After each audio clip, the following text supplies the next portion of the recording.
Hello viewers, this is Priyanka and I welcome you all back to my YouTube channel edu.पढ़ाई। तो viewers, आज मैं हूँ आप सभी के बीच एक नए थ्योरी को लेकर।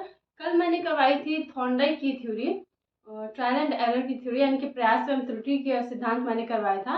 और आज मैं हूँ आप सभी के बीच एक और भी इम्पोर्टेंट थ्योरी, BF स्कैनर की थ्योरी, जिसे हम बोलते हैं ऑपरेंट थ्योरी। तो चलिए, ऑपरेंट कंडीशनिंग थ्योरी।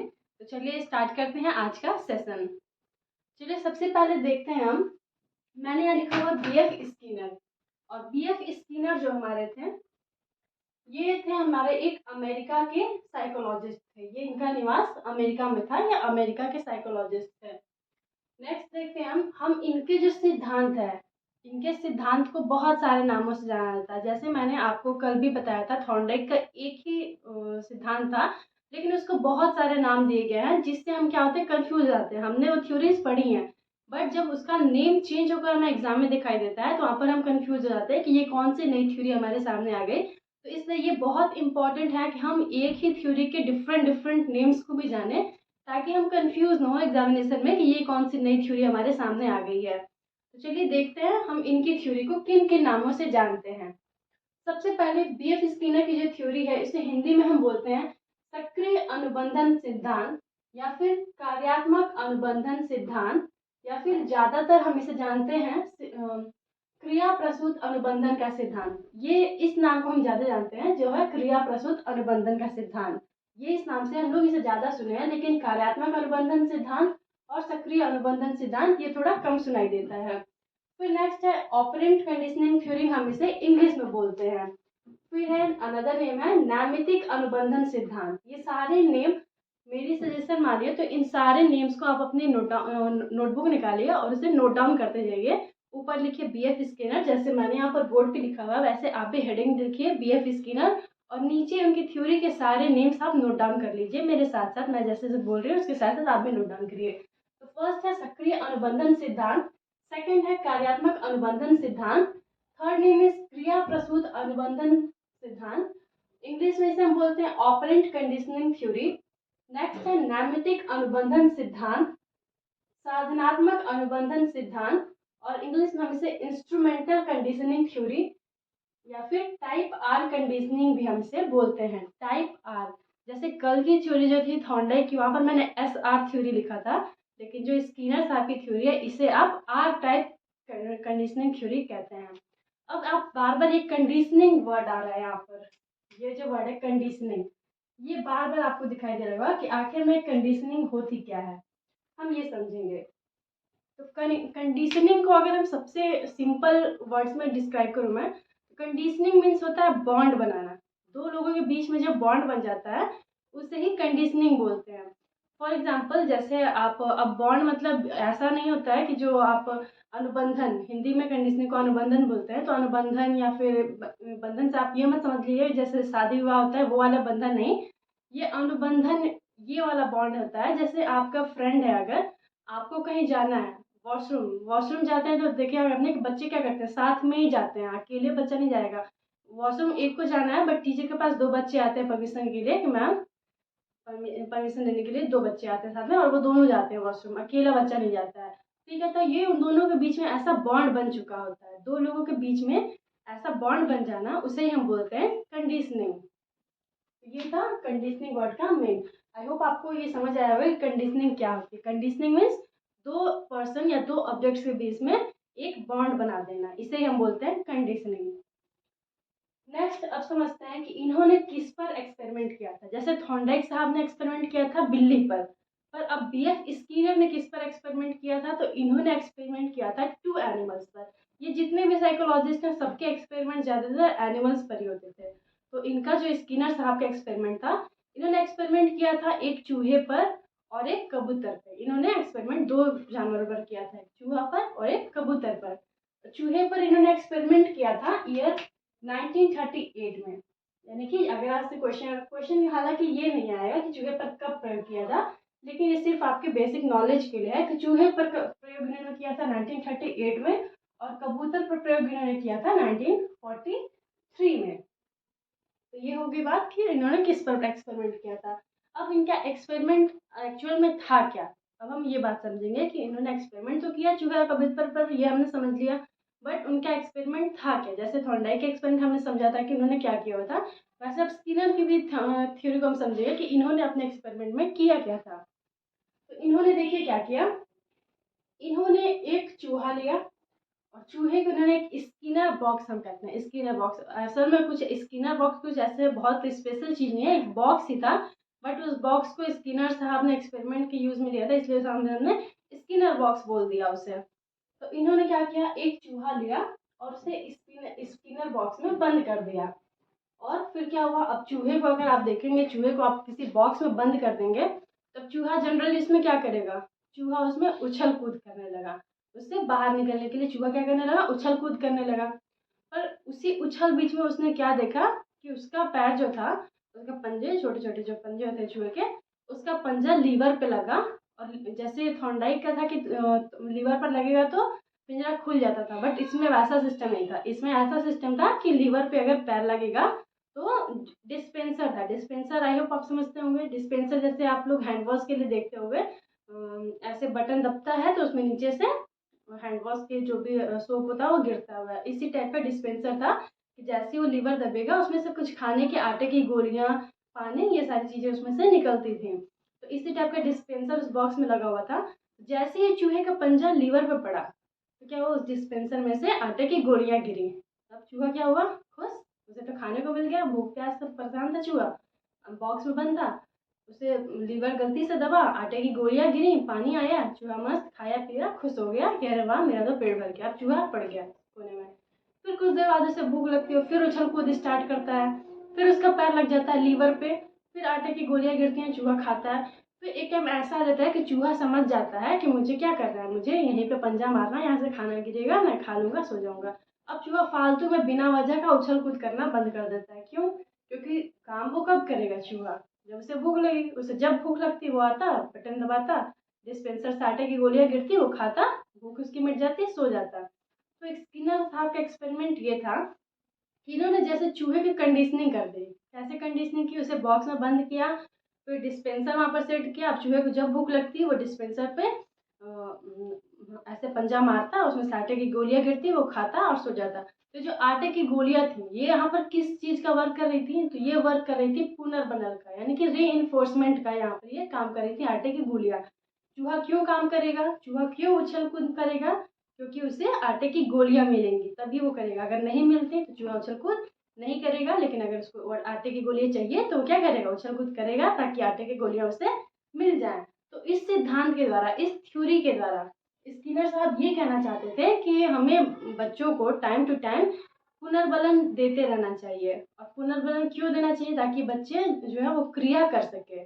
और इस सिद्धांत का मेन यही था। इनका बीएफ स्किनर जो थे, इनका मेन जो फोकस था वो था क्रिया पर, कि बच्चों को क्रिया करने देना चाहिए। बच्चे जितना ज़्यादा क्रिया करेंगे उतने ज़्यादा वो सीखेंगे, उतना ज़्यादा उनमें इंटरेस्ट आएगा। इनका मेन जो फोकस था वो क्रिया पर ही था, इसीलिए हम इनको टाइप आर कंडीशनिंग थ्योरी में बोलते हैं, क्योंकि आर मीन्स रिस्पॉन्स मीन्स क्रिया। तो इनका मेन फोकस जो था वो रिस्पॉन्स पर ही था, क्रिया पर ही था। तो अगर आपसे पूछा जाए, ऐसे पेपर में अगर क्वेश्चन आता है कि कौन मनोवैज्ञानिक थे या फिर किस सिद्धांत में क्रिया पर मुख्य रूप से जोर दिया गया था, क्रिया पर मुख्य रूप से बल दिया गया था, तो वहां पर आप बताओगे बीएफ स्किनर की थ्योरी, सक्रिय अनुबंधन का सिद्धांत। ये इस क्वेश्चन का आंसर होगा। अब देखते हैं आरएस थ्योरी कहती क्या है, कि क्रिया करते रहना चाहिए तथा बालक को पुनर्बलन देना चाहिए। क्रिया करने की गति में और अधिक तीव्रता आ जाती है। यानी कि अगर कोई बालक काम कर रहा है, कोई क्रिया कर रहा है कोई बालक, तो उसे पुनर्बलन देना चाहिए। पुनर्बलन देना चाहिए क्योंकि इससे क्या होता है, बच्चा उस काम को करने की तेजी और बढ़ा देता है, और जल्दी जल्दी उस काम को बच्चा करने लगता है और मन से करने लगता है। जैसे आप देखे होंगे कि जो छोटे बच्चे होते हैं उन्हें मीन्स एलकेजी यूकेजी क्लास 1 2 अब तक यहाँ तक के बच्चे को आप देखोगे कि अगर टीचर क्या करती है, अगर बच्चे ने कोई वर्क अपना दिखाया और टीचर उस पर सिग्नेचर करके स्माइली बना देती है, स्माइली बनते तो बच्चे बहुत खुश हो जाते हैं, उस स्टार बना देते हैं। उससे क्या होता है, बच्चों के लिए वो पुनर्बलन है, री है वो बच्चों के लिए। अब अगर आपने एक स्टार बना दिया, एक स्माइली बना दी, उससे बच्चे बहुत खुश हो जाते हैं, वो वो खुश हो जाते हैं, वो नेक्स्ट टाइम और भी अच्छा करने की कोशिश करते हैं और जल्दी लिखने की कोशिश करते हैं ताकि उन्हें फिर से स्टार मिल जाए। तो ये उनके लिए रीइंफोर्समेंट का काम करता है। तो स्किनर साहब यही कहते हैं कि बच्चों को अगर हम रीइंफोर्समेंट देंगे तो उससे क्या होगा, बच्चों को काम करने में और भी इंटरेस्ट आएगा और वो उस काम को और भी तेजी के साथ करेंगे और जल्दी जल्दी करेंगे। तो ये है बी एफ स्किनर साहब की थ्योरी। अब इसके हम समझेंगे शैक्षिक महत्व के, शैक्षिक महत्व इसके यानी कि एजुकेशन में इनकी जो थ्योरी है बी एफ स्किनर साहब की, इसका क्या रोल होता है एजुकेशन में। तो चलिए समझते हैं वन बाय वन। यह है कि यह सिद्धांत प्रभाव के नियम पर आधारित है। यानी जो प्रभाव का नियम, ये बहुत इंपॉर्टेंट नियम था, जो प्रभाव का नियम, लॉ ऑफ इफेक्ट, इसे थॉर्नडाइक साहब ने दिया था। तो बी एफ स्किनर की ये थ्योरी, ऑपरेंट कंडीशनिंग थ्योरी भी लॉ ऑफ इफेक्ट यानी कि प्रभाव के नियम पर ही बेस्ड है। कैसे बेस्ड है ये मैं अभी समझाऊंगी। जैसे थॉर्नडाइक साहब ने कहा था कि बच्चों पर प्रभाव का असर पड़ता है। प्रभाव, प्रभाव का नियम हमने बोला था कि जैसा भी हम उसे रिस्पॉन्स देते हैं, जैसे बच्चे कुछ वर्क करते हैं तो हम उस पर जैसे रिप्लाई करते हैं, बच्चों पर इसका असर पड़ता है। सेम चीज ये जो नियम है हमारा, ये थ्योरी भी है, ये भी प्रभाव के नियम पर आधारित है कि जैसे आप बच्चे कुछ वर्क करते हो तो आप उसको अगर बड़ाई करते हो तो बच्चा उस काम को और मन से करता है, और अगर आप उसकी बड़ाई नहीं करते हो, आप उसे डिमोटिवेट कर देते हो, कहते हो कि नहीं नहीं अच्छा नहीं है बिल्कुल भी, तो बच्चे क्या होता है, उसका मोरल डाउन हो जाता है, बच्चा उस काम को नहीं करता है उतने इंटरेस्ट के साथ में। नेक्स्ट है कि क्रिया के अनुसार सकारात्मक व नकारात्मक पुनर्बलन देना चाहिए, क्योंकि देर करने से इसका प्रभाव कम हो जाता है। यानी अब बच्चा जैसा काम कर रहा हो, अगर वो अच्छा काम कर रहा है तो उससे आप सकारात्मक पुनर्बलन दोगे, यानी कि पॉजिटिव मोटिवेशन दोगे, रेनफोर्समेंट दोगे। और अगर बच्चा वहीं पर गलत काम कुछ कर रहा है तो वहाँ पर आप उससे नेगेटिव रेनफोर्समेंट दोगे, यानी कि नकारात्मक पुनर्बलन दोगे। जैसा अगर बच्चा कुछ अच्छा वर्क करके आया, मान लीजिए बच्चा है वो किसी किसी हर्ट एनिमल्स को लेकर आता है जिसे चोट लगी हुई है। अब बच्चा लेकर आया उसे, और बच्चा आपको दिखा रहा है कि मम्मी मम्मी देखो मैंने इस ये मान लीजिए डॉग का बच्चा है वो, कि मम्मा ये देखिए मैंने एक पपी देखा, इसे चोट लगी हुई थी, मैं इसे लेकर आया हूँ, मैंने इस पर मेडिसिन लगाई है। तो ये एक अच्छा वर्क है। आप अगर बच्चे के लिए इसको अप्रिसिएट करते हो कि अरे वाह बेटा बहुत अच्छा किया, इसको और ऐसे केयर करो, इसके पे ये ऐसी मेडिसिन लगा दो, आपने ऐसे ऐसे बच्चों को सिखाया, तो क्या होगा, इससे बच्चा, उसके अंदर पॉजिटिव फीलिंग आएगी कि उसने बहुत अच्छा काम किया है। या फिर अगर वो कुछ वर्क स्कूल का होमवर्क किया, वो खुद से फिनिश करके आया है, थोड़ी सी मिस्टेक भी की है, तो आपने उसको बोला कि अरे वाह बेटा शाबाश, आपने बहुत अच्छा वर्क किया, बस यहाँ पर एक मिस्टेक हो गई, इसको करेक्ट कर लीजिए, बाकी आपने बहुत अच्छा किया है। तो इससे क्या हुआ, बच्चों को ये आप पॉजिटिव रेनफोर्समेंट कर रहे हो, पॉजिटिवली आप उसको सकारात्मक पुनर्बलन दे रहे हो, बच्चा उस काम को अब और मन से करेगा।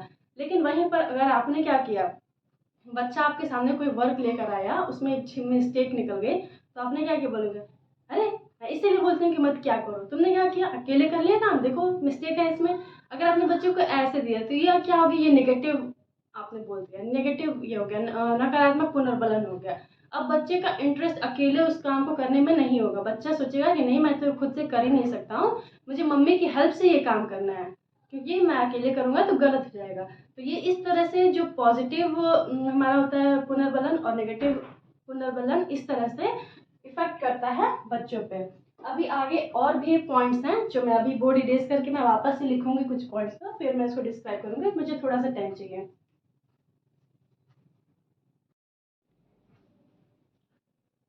तो चलिए देखिए, दो पॉइंट्स मैंने एक्सप्लेन कर दिया है कि ये जो थ्योरी है इसका क्या इफेक्ट है। अब थर्ड पॉइंट हम डिस्कस करते हैं। थर्ड पॉइंट है कि इस सिद्धांत के द्वारा अपेक्षित व्यवहारगत परिवर्तन किया जा सकता है। इसका मतलब कि आप बच्चों में जो डिफरेंस लाना चाहते हो, जो चेंज लाना चाहते हो बच्चों में, जैसे बच्चा अगर कुछ अच्छी हरकत कर रहा है, कुछ अच्छी चीजें कर रहा है, तो आप उसको क्या करोगे, आप उसको शाबाशी दोगे, अप्रिसिएट करोगे, तो बच्चा क्या करेगा, उस तरफ जाएगा, बच्चे अच्छी आदतें सीखेगा। लेकिन वहीं पर अगर बच्चा कुछ गलत काम कर रहा है और उसे आप शाबाशी दे रहे हो, तो उससे क्या होगा, बच्चा गलत हरकत सीखेगा। तो ये आप पर है कि आप बच्चे को कैसा बनाना चाहते हो। अगर आप बच्चे को अच्छा सिखाना चाहते हो तो उसके अच्छी हैबिट्स पे, उसको उसके अच्छे वर्क पे आप उसे बढ़ाई करिए, अप्रिसिएट करिए। और अगर आप बच्चे को, कोई बच्चा ऐसी हरकत कर रहा है, जैसे बच्चा अगर गाली देना सीख रहा है, तो आप क्या कर रहे हो, आप बच्चों को अगर वहाँ पर डांटोगे, मना करोगे, तो उससे बच्चे क्या करेंगे, आगे फिर वो गलती नहीं करेंगे। बट अगर वो गाली दे रहे हो और आप हंस रहे हो कि अरे ये देखो बच्चा क्या बोल रहा है, तो इससे क्या होगा, बच्चा उसको हैबिट बना लेगा गाली देने को, और बच्चा बार बार वो वर्ड यूज करेगा जो उसे नहीं करना चाहिए। तो ये क्या है, इस थ्योरीज के द्वारा आप बच्चों बच्चों में अपेक्षित व्यवहार, आप जैसा उससे बिहेवियर चाहते हो वो बच्चों में आप ले आ सकते हो इस थ्योरी के थ्रू।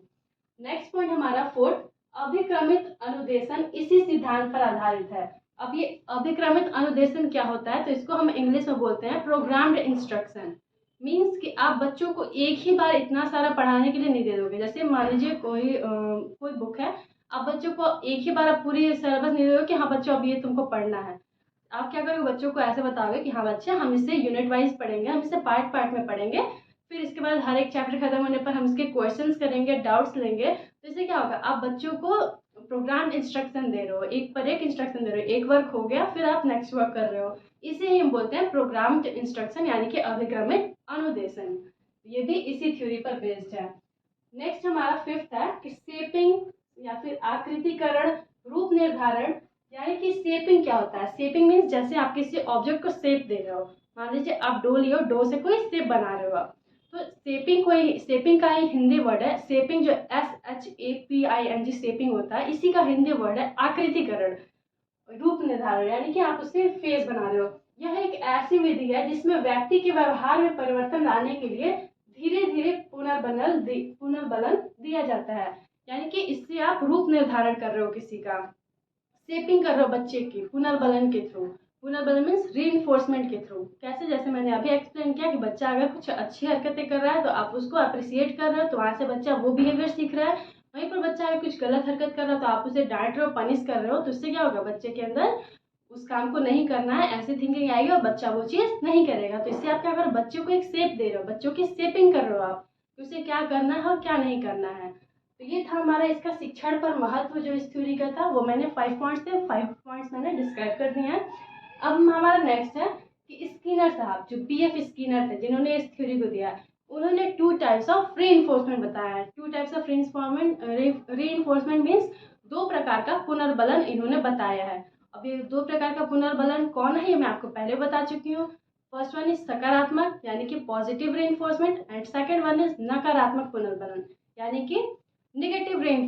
अब ये पॉजिटिव री और नेगेटिव री क्या होता है, यानी कि बच्चा अगर कुछ अच्छा वर्क कर रहा है तो जैसे मैंने पहले बताया था, स्टार दे देना, स्माइली बना देना, गुड दे देना, वेरी गुड, एक्सीलेंट, ये सब क्या होता है, ये बच्चे के लिए री का ही काम करते हैं। और अगर देखो तो फूड, वाटर, एप्रिसिएशन एक्सेट्रा, यानी कि खाना दे देना, बच्चा कोई अच्छा काम किया आपने उसे फूड दे दिया, जो उसका मनपसंद फूड जो उसका हो वो आपने दे दिया, आपने कुछ ड्रिंक बना कर दे दिया बच्चे को, बच्चा उससे खुश हो गया, वो क्या हो, बच्चे के लिए अप्रिसिएशन, उसकी बड़ाई की, ये सब बच्चे के लिए सकारात्मक पुनर्बलन है। यानी कि उससे बच्चा और भी मोटिवेट होगा कि मैं ये काम फिर से करूँगा और अच्छी तरीके से करूँगा।